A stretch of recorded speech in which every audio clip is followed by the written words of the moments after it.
GHMC ఎన్నికల్లో BJP దగ్గర ఉన్న ఎన్నికల వ్యూహం ఏంది? ఒక రాష్ట్ర అధ్యక్షుడిగా ఎలాంటి వ్యూహాలతో ముందుకెళ్తారు జిహెచ్ఎంసీ వ్యూహం ఎన్నికల్లో? ఒకటే ఉంటుంది. ప్రజల్లో పోవటం, ప్రజల కోసం పనిచేయడం, ప్రజల్లో మమేకం కావడం, ప్రజల కోసం మనం పోరాడతాం. ఇంతవరకే. వేరే వ్యూహం భారతీయ జనతా పార్టీకి ఉండదు.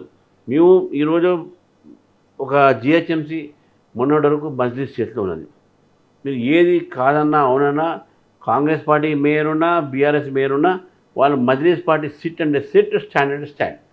కానీ ఆ మజ్లిస్ పార్టీ యొక్క కవచంతో, అంటే వారి యొక్క కంట్రోల్తో బయటికి తీసుకొచ్చి ఈ 3 మున్సిపల్ కార్పొరేషన్ కూడా భారతీయ జనతా పార్టీ జెండా ఎగరేయాలి. 3 మేయర్లు కావాలి. మజ్లిస్ పార్టీ ఈ 2 పార్టీలతో ఏదో బ్లాక్మెయిల్ చేస్తుంది. ఈ బ్లాక్మెయిల్ రాజకీయం పోయి హైదరాబాద్ నగరం అభివృద్ధికి మనం దోవ వేయాలని చెప్పేసి కూడా మా ఒక స్ట్రాటజీ. రైట్. ఫైనల్గా మా మెట్రో టీవీ ద్వారా తెలంగాణ రాష్ట్ర ప్రజలకు, బీజేపీ శ్రేణులకు కానీ ఏం చెప్తారు? ఒకటే చెప్తా ఉన్నాను, ప్రజలను కోరుతా ఉన్నారు మార్పు. ఆ మార్పు దిశలో అందరం కూడా పనిచేయాలి. తెలంగాణ ప్రజలు ఈరోజు మార్పు తీసుకొని రావాలి, రాజకీయ మార్పు తీసుకొని రావాలి. బీజేపీకి అవకాశం ఇవ్వాలి.